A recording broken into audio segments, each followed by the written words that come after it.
नमस्कार प्यारे विद्यार्थियों, श्री शक्ति क्लासेज में फिर से आपका स्वागत है। और आज का हमारा टॉपिक है बीजों की प्रसुप्ति भंग करने की विधियां।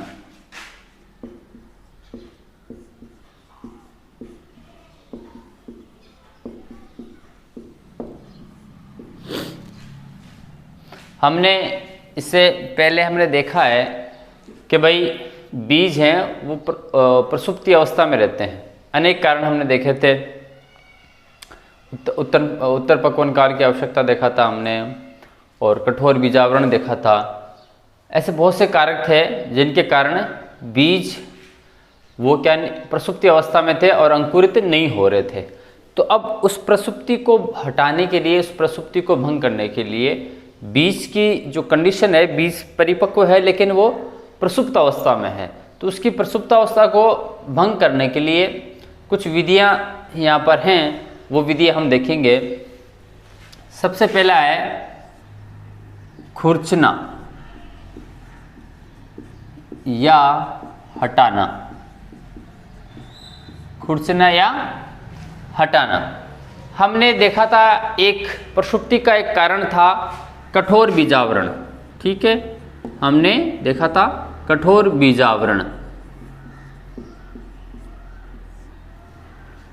कि भाई जो बीज होता है उसके ऊपर का जो आवरण है, जो कि बीजावरण कहलाता है, यदि वो बहुत ज़्यादा कठोर है तो क्या होगा? कठोर बीजावरण जल के लिए, ऑक्सीन के प्रति, जल, ऑक्सीन, खनिज लवण आदि के प्रति क्या होता है? अपारगम्य रहता है। आदि के प्रति अपारगम्य हो जाता है। यानी इन तीनों को, जल को, ऑक्सीजन को, खनिज लवण को, जो बीजावरण है वो अपने अंदर प्रवेश करने से रोकेगा। क्यों? क्योंकि इसका अभी जो आवरण है, जिसे हम बीजावरण कहते हैं, वो क्या है? बहुत ज़्यादा मजबूत है, या आप कह सकते हो काफ़ी मोटा है, कठोर है। इसलिए इनको अलाउ नहीं करेगा इनके अंदर आने के लिए। और जब तक जल वगैरह, ऑक्सीजन इस बीज को नहीं मिलेंगे तब तक वो अंकुरित नहीं होगा। और जब अंकुरित नहीं होगा तो सीधी सी बात है, बीज कौन सी अवस्था में रहेगा? प्रसुप्त अवस्था में बना रहेगा। तो कठोर बीजावरण। तो अब हमें करना क्या है? इस कठोर बीजावरण को हटाना है ना? तो कुछ बीजों में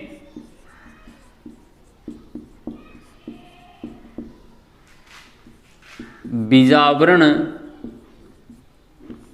कठोर होता है,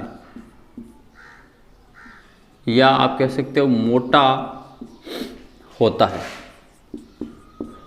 कुछ बीजों में बीजावरण कठोर या मोटा होता है।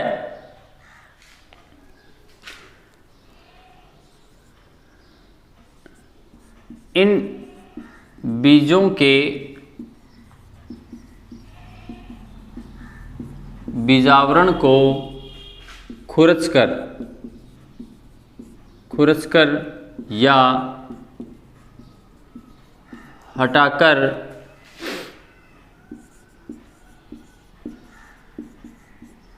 बीजावरण को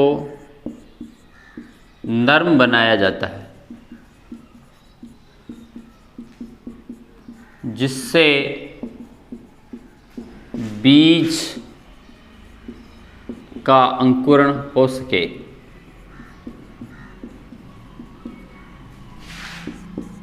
ठीक है ना?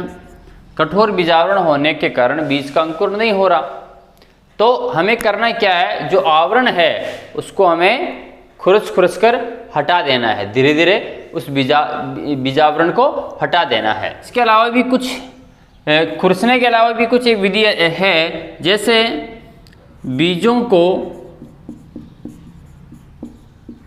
H2SO4 के घोल में भिगोना है ना?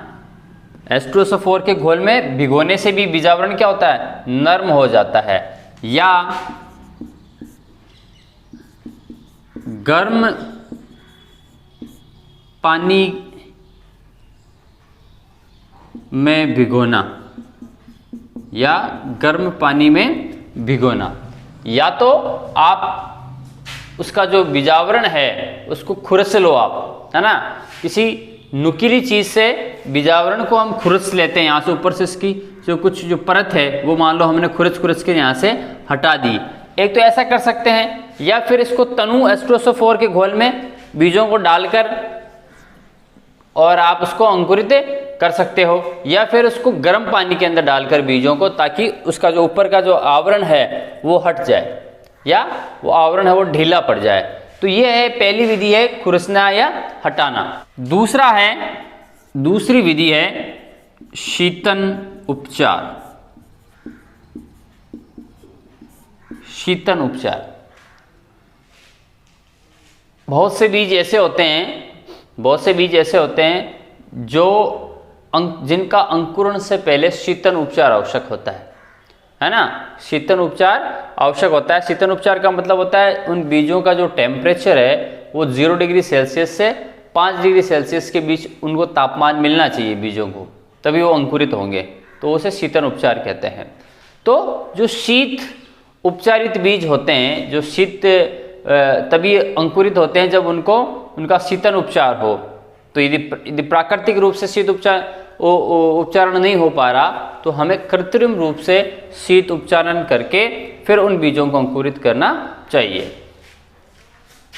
जो बीज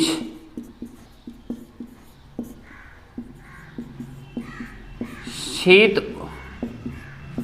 उपचार द्वारा ही अंकुरित होते हैं,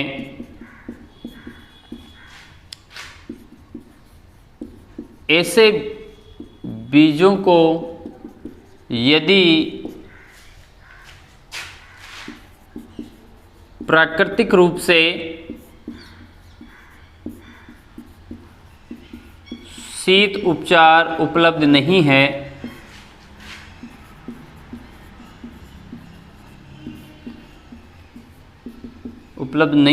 तो उन्हें कृत्रिम शीत उपचारित करना चाहिए, है ना। कृत्रिम रूप से शीत उपचारित हमें करना पड़ेगा, तभी जाकर वो बीज क्या हो जाएंगे, अंकुरण हो जाएंगे। ध्यान रखना कि जो शीत उपचार होता है, शीत उपचार, उसमें जो तापमान होता है वो होता है 0 डिग्री सेल्सियस से लेकर 5 डिग्री सेल्सियस के मध्य।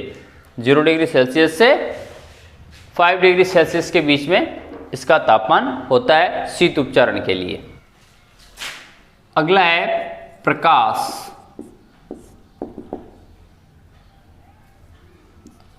तो कुछ बीजों को लाल प्रकाश द्वारा उद्भासित करके अंकुरण बढ़ाया जा सकता है।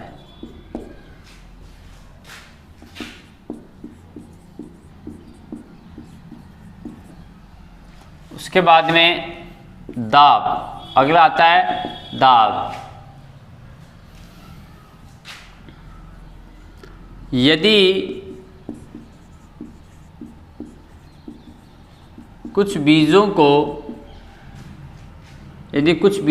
18 डिग्री सेल्सियस से 20 डिग्री सेल्सियस के मध्य 2000 वायुमंडलीय दाब दिया जाए तो बीजों की अंकुरण क्षमता बढ़ जाती है। अंकुरण क्षमता बढ़ जाती है कब? जब बीजों को 18 डिग्री सेल्सियस से 20 डिग्री सेल्सियस के मध्य तो इनका तापमान रखा जाए और कितना प्रेशर दिया जाए? 2000 वायुमंडलीय दाब। इतना प्रेशर इन पे बीजों पर डाला जाए इस टेम्परेचर पर 18 डिग्री से 20 डिग्री सेल्सियस के मध्य, तो फिर बीजों की जो अंकुरण क्षमता है वो बढ़ जाती है। ऐसा क्यों होता है? ऐसा इसलिए होता है क्योंकि इससे बीजावरण की पारगम्यता बढ़ जाती है। बीजावरण की पारगम्यता बढ़ जाती है, यानी बीजावरण आप कह सकते हो थोड़ा बीजावरण है वो कमज़ोर हो जाएगा और जो आवश्यक तत्व हैं वो बीज के अंदर अधिक मात्रा में प्रवेश करेंगे, तभी तो हमने कहा पारगम्यता बढ़ जाती है।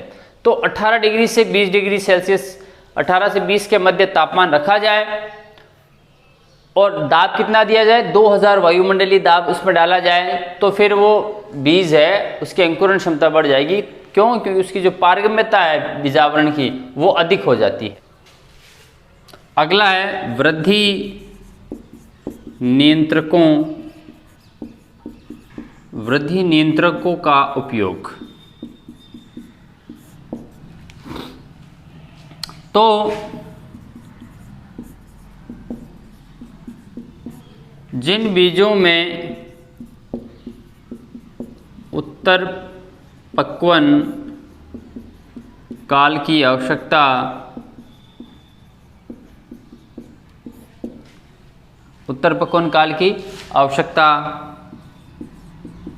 प्रकाश की मात्रा, निरोधकों की उपस्थिति आदि द्वारा अंकुरण होता है, उन बीजों को या उन बीजों में अंकुरण की क्षमता को वृद्धि नियंत्रकों द्वारा नियंत्रित किया जाता है।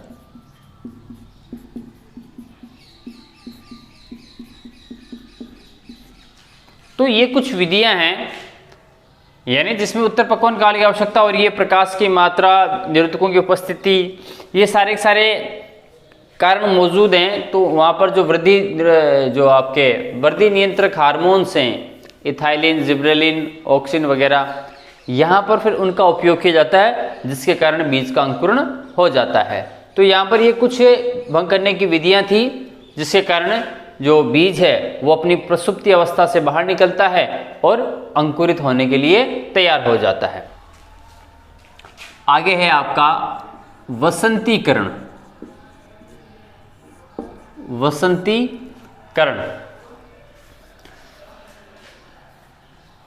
देखो, पादपों पर अंकुरण के लिए प्रकाश के साथ साथ क्या होता है, ताप का जो तापमान है उसका भी बहुत प्रभाव पड़ता है ना। तो पादपों में दीप्ति काल के साथ ही उचित तापमान की भी आवश्यकता पुष्पन के लिए होती है।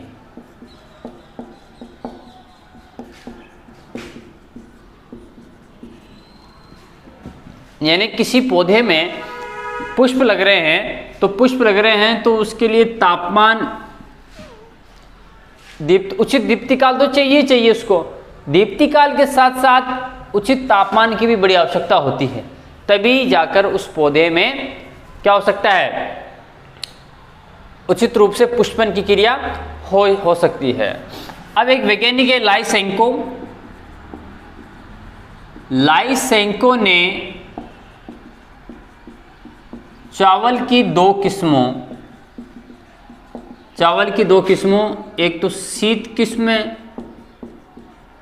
व एक वसंत किस्म पर यह प्रयोग किया।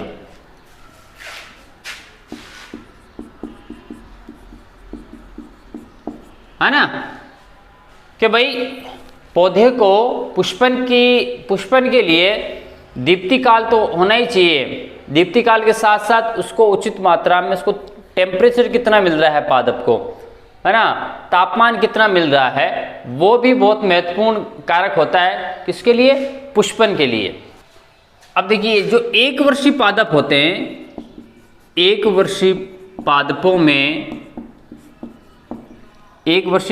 में जो प्रकाश है, प्रकाश वो प्राथमिक भूमिका में होता है, प्राथमिक भूमिका में होता है तथा तापमान द्वितीयक भूमिका में होता है। यानी जो एक वर्षीय पादप है उसमें प्रकाश का मुख्य रोल होता है। क्यों? क्योंकि ये एक वर्षीय पादप है तो ये अपना एक वर्ष के अंदर ही पूरा का पूरा जीवन काल संपूर्ण कर लेता है। इसलिए जब तक तापमान की बारी आती है अपना असर दिखाने का, तब तक पौधे की उम्र है, आयु है, वो पूरी हो चुकी होती है। इसलिए एक वर्षीय पादपों में तो प्रकाश ही मुख्य भूमिका में होता है, जबकि तापमान है वो द्वितीयक भूमिका में होता है। यानी इसका ज्यादा रोल नहीं होता। ज्यादा रोल किसका होता है? प्रकाश का होता है। लेकिन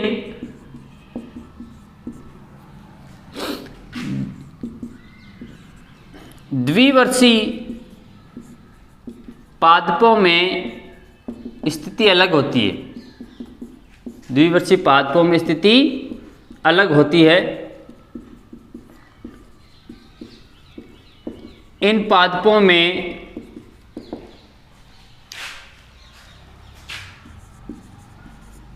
प्रथम वर्ष तो क्या होती है?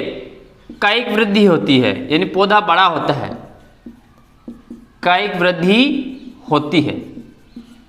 पहले साल की यदि हम बात करें, 2 साल तक की इसकी आयु है, तो प्रथम साल में, पहले साल में क्या होती है? कायिक वृद्धि होती है तथा तापमान की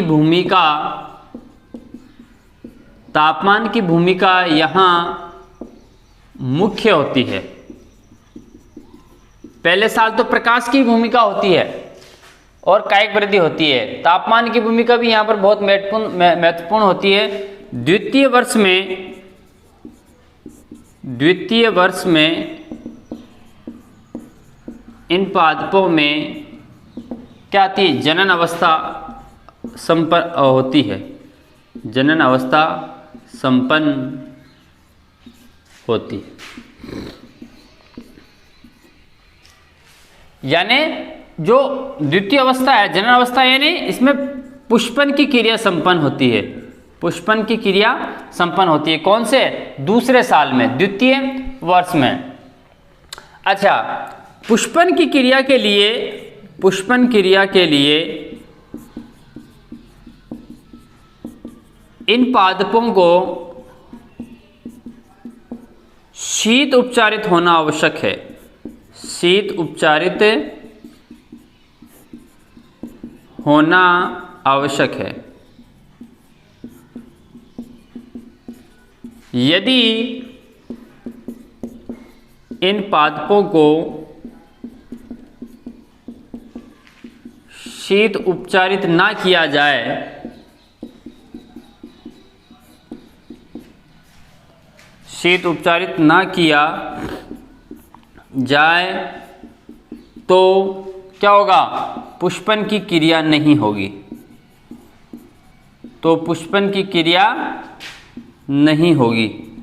तो अब हमें, जाहिर सी बात है, हमें शीत उपचार करना है। शीत उपचारित होने जरूरी हैं। लेकिन शीत उपचारित यदि हो नहीं रही ये पौधे, ये बीज, तो इनमें क्या होगा कि इनमें पुष्पन की क्रिया नहीं होगी दूसरे साल में। देखो पहले साल में तो कुछ नहीं हो रहा, प्रथम वर्ष में क्या हो रहा है, प्रथम वर्ष में सिर्फ पौधा बड़ा हो रहा है, उसकी कायिक वृद्धि हो रही है। जब दूसरे साल में क्या होगा कि इन दूसरे साल में पौधों को शीत उपचारित होना आवश्यक होता है, तभी इनमें क्या होगा, पुष्पन की क्रिया होगी। अब यदि प्राकृतिक रूप से शीत उपचार नहीं हो पा रहा तो हमें कृत्रिम रूप से शीत उपचारित करना पड़ेगा। यदि प्राकृतिक रूप से शीत उपचार नहीं होता तो कृत्रिम शीत उपचारण करना होता है।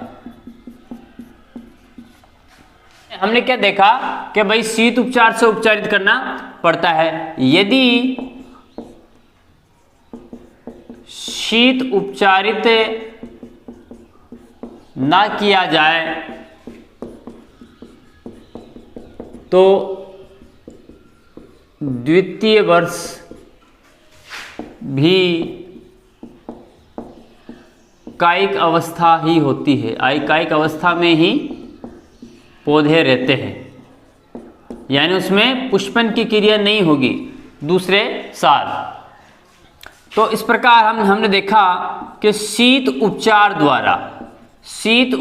द्वारा पौधों में पुष्पन की क्रिया को प्रेरित करना ही वसंतीकरण कहलाता है। वसंतीकरण कहलाता है। देखो यहाँ पर वसंतीकरण, यहाँ पर एक नाम क्यों दिया गया है, क्योंकि शीत ऋतु में ये इनको उपचारित किया जाता है और पुष्प कब लगते हैं, ग्रीष्म ऋतु में, है ना। तो शीत ऋतु में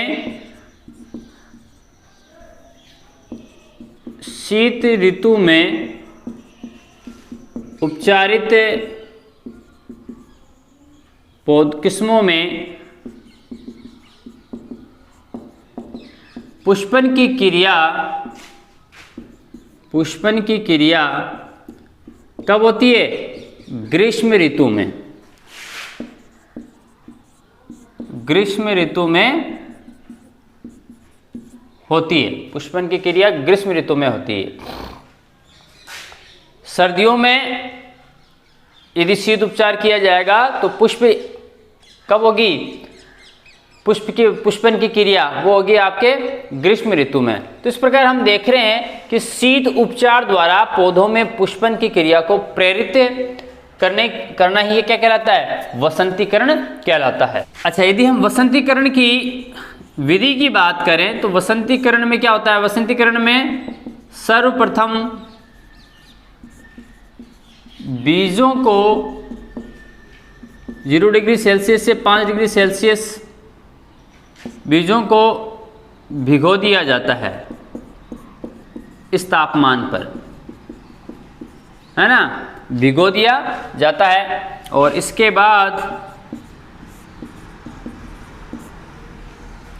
बाद इनका शीत उपचार किया जाता है, शीत उपचार किया जाता है। अच्छा, अब जो शीत उपचार किया जाता है वो अलग अलग किस्मों में उनको उसका समय अलग अलग होता है। किसमें शीत उपचार कुछ दिनों के लिए ही होता है, कुछ किस्मों में ये 1 सप्ताह भर भी ले सकता है, यानी ज़्यादा समय तक शीत उपचार, काफ़ी दिनों तक हमें शीत उपचार करना पड़ेगा। तो अलग अलग बीजों की अलग अलग किस्मों के लिए शीत उपचार का जो समय है वो भी क्या होता है, अलग अलग होता है। अलग अलग किस्मों के लिए, अलग अलग किस्मों के लिए शीत उपचार का समय भी अलग अलग होता है। यानी किसी में शीत उपचार के लिए मान लीजिए 5 दिन 3 दिन का समय लिया, किसी ने 5 दिन का, किसी ने 10 दिन का, 8 दिन का, ऐसे अलग अलग किस्मों के लिए जो शीत उपचार का जो टाइम है, समय है, वो भी अलग अलग होता है। अब क्या होता है कि वसंतीकरण के लिए ऐसा माना गया है कि वसंतीकरण की क्रिया को नियंत्रित करने के लिए पत्तियों में के एक पदार्थ का निर्माण होता है। इसमें आगे बताया गया है कि भाई वसंतीकरण को नियंत्रित करने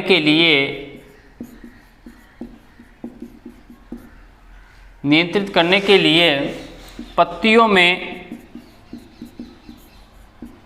एक पदार्थ का निर्माण होता है जिसे वर्नेलिन कहते हैं। क्या कहते हैं? वर्नेलिन। फिर से देखो कि जब शीत उपचार किया जाता है तो शीत उपचार के उपरांत, शीत उपचार के बाद पत्तियों में एक पदार्थ का निर्माण होता है जिसे हम क्या कहते हैं? वर्नेलिन कहते हैं। और ऐसा माना गया है, अभी ये प्रूफ नहीं हुआ है, ऐसा माना जाता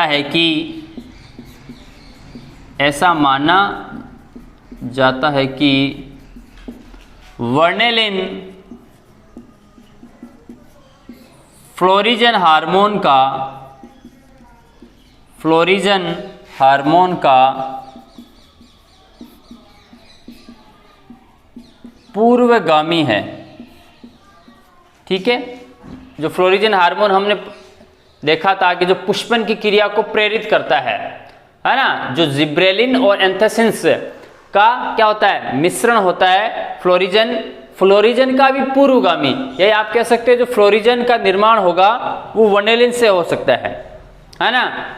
हालांकि इस प्रकार ना तो फ्लोरिजन को पृथक किया जा सका अभी तक और ना ही वर्नेलिन को पृथक किया जा सका। अभी सिर्फ इसको काल्पनिक इनको नाम दिए गए हैं, इन पदार्थों को काल्पनिक नाम दिए गए हैं कि भाई वर्नेलिन होता है वो शीत उपचार जब पादपों का किया जाता है तो पत्तियों में वर्नेलिन का क्या होता है? निर्माण हो जाता है। और ये वर्नेलिन है वो इसका पूर्वगामी है फ्लोरिजन का। यानी आप कह सकते हैं फ्लोरिजन का जो निर्माण है वो किससे संबंधित रखता है? वर्नेलिन से संबंधित रखता है।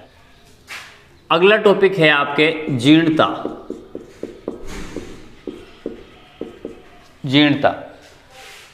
जीर्णता का मतलब क्या है? जैसे हम बोलते हैं जीर्ण शीर्ण यानी वो जो अब जर्जर हो चुका है, जो अब नष्ट होने के कगार पर है। देखिए सभी जीव क्या होते हैं? पृथ्वी पर जन्म लेते हैं, अपना जीवन काल संपूर्ण करते हैं, उसके बाद में वृद्ध होते हैं और वृद्ध होने के बाद में उनकी मृत्यु हो जाती है। तो ये चक्र लगातार चलता रहता है। जो जीव धरती पर पैदा हुआ है उसे एक ना एक दिन क्या है? मृत्यु को प्राप्त होना है। तो बच्चा जब जन्म लेता है तो जन्म लेने के बाद में वो क्या करेगा? वृद्धि करेगा, बड़ा होगा, है ना। बड़ा होने के बाद में वो अलग अलग जो अवस्थाएं हैं उन अवस्थाओं से गुजरेगा। जैसे सबसे पहले बाल्यावस्था, पहले तो उसने जन्म लिया, फिर बाल्यावस्था, फिर किशोरावस्था, फिर युवावस्था, उसके बाद में प्रौढ़ावस्था, फिर वृद्धावस्था और वृद्धावस्था के बाद में वो मृत्यु को प्राप्त हो जाता है। तो जब व्यक्ति धीरे धीरे बड़ा होने लगता है तो उसका शरीर भी क्या होने लग जाएगा? जीर्ण होने लग जाएगा। उसके शुष्क भार में क्या हो जाएगी? कमी हो जाएगी। शरीर की जो उपापचय क्रियाएं हैं वो क्या हो जाएंगी? मंद पड़ जाएंगी। तो फिर आपने देखा होगा जो बूढ़े व्यक्ति होते हैं उनसे चला नहीं जाता, ठीक है, बाल पूरे सफ़ेद हो जाएंगे, मुंह पर झुर्रियाँ पड़ जाएंगी। इसका कारण क्या है कि जैसे जैसे कोई व्यक्ति बड़ा होता जाता है, यानी परिपक्व अवस्था के बाद में हरदम जो परिपक्व अवस्था है वो बनी नहीं रहेगी। एक स्टेज है जब वो व्यक्ति है पूरा परिपक्व हो जाता है कि भाई अब व्यक्ति परिपक्व हो जाता है, तो उसके बाद में फिर उन्नति नहीं होती, अवनतकारी इसमें अवस्था आती है। यानी परिपक्व अवस्था के बाद में जो व्यक्ति या कोई भी जीव है, व्यक्ति ले लीजिए या कोई भी जीव ले लीजिए, तो उसमें क्या होता है? धीरे धीरे जीर्णता आने लग जाती है। अब उसमें वो क्या होगा? उसकी जितनी भी जो उपापचय क्रियाएं हैं वो थोड़ी कम हो जाएंगी, शुष्क भार में कमी हो जाएगी और फिर वो मृत्यु की कगार की ओर जाना शुरू कर देगा। तो प्रत्येक जीव है जिसने यहाँ पर जन्म लिया है उसकी क्या है, मृत्यु निश्चित है। तो जन्म से लेकर मृत्यु तक का जो समय है वो क्या कहलाता है, वो जीवन काल कहलाता है ना। जन्म से लेकर मृत्यु, इसके मध्य, जन्म से लेकर मृत्यु, इसके बीच का जो समय है वो जीवन काल, यानी कितने समय तक वो व्यक्ति जीवित रहा है, कब जन्म हुआ है और कब उसकी मृत्यु हो गई, उसके बीच का समय क्या उसका जीवन काल है। फिर हमने देखा कि व्यक्ति परिपक्व अवस्था प्राप्त करने के बाद में उसमें अवतनकारी परिवर्तन होते हैं, जिसे हम क्या कहते हैं, जीर्णता कहते हैं। यानी परिपक्व, यदि व्यक्ति ने परिपक्व अवस्था प्राप्त कर ली, एकदम परिपक्व हो चुका है, तो फिर वो ज़्यादा और परिपक्व थोड़ी होगा कि हमेशा शुरू से लेकर अंत तक वो परिपक्व ही होता जाएगा। नहीं, एक ऐसी अवस्था होती है जब वो पूर्ण रूप से मैच्योर हो जाता है, परिपक्व हो जाता है, उसके बाद में उसमें धीरे धीरे फिर क्या होती है, जीर्णता आने लग जाती है। तो परिपक्व अवस्था के बाद की जो अवस्था होती है उसे ही हम क्या कहते हैं, जीर्णता कहते हैं। फिर धीरे धीरे उसके अंदर शरीर उसका कमज़ोर होने लग जाएगा, जो भी शारीरिक बनावट है वो अलग प्रकार की होने लग जाएगी। तो किसी भी जीव की परिपक्व अवस्था से मृत्यु तक का समय जीर्णता कहलाता है। अब जीर्णता के यदि हम प्रकार देखें, जीर्णता के प्रकार, पहला है संपूर्ण जीर्णता। संपूर्ण जीर्णता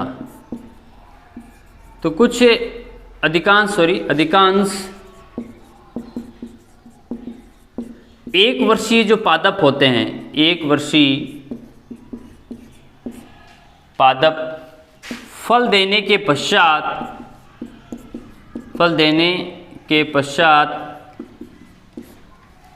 संपूर्ण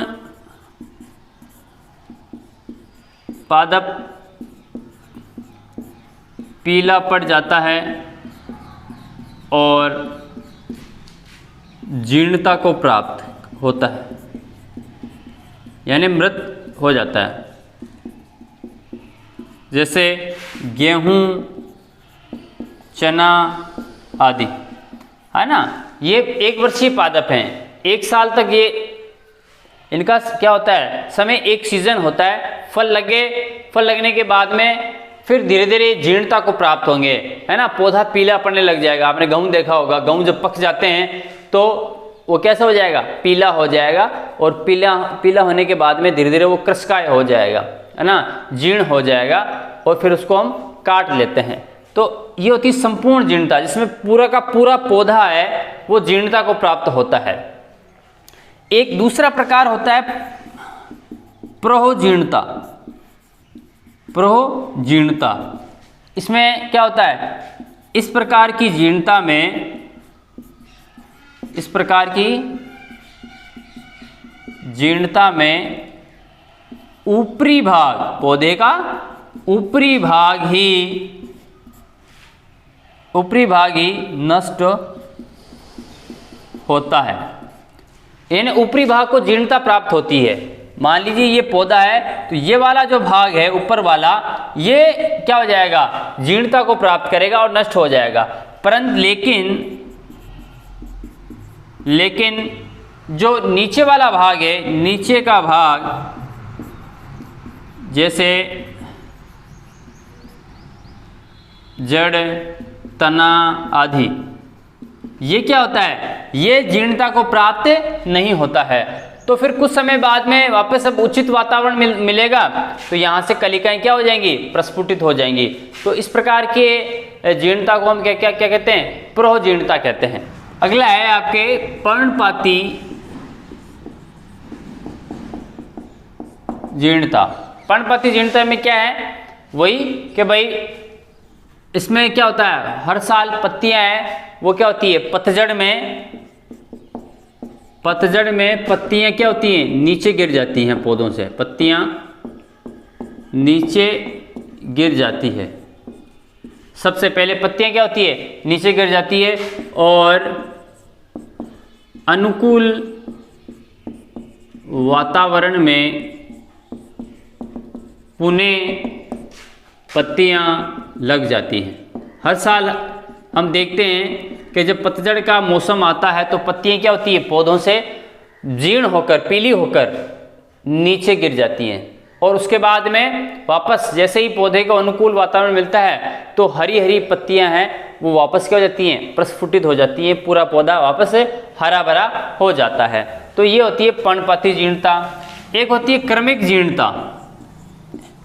क्रमिक जीर्णता, क्रमिक जीर्णता में क्या होता है कि सबसे पहले, क्रमिक यानी क्रम से, सबसे पहले पुरानी पत्तियां नीचे गिरती हैं, ठीक है, नीचे गिरती हैं और उसके बाद मूल व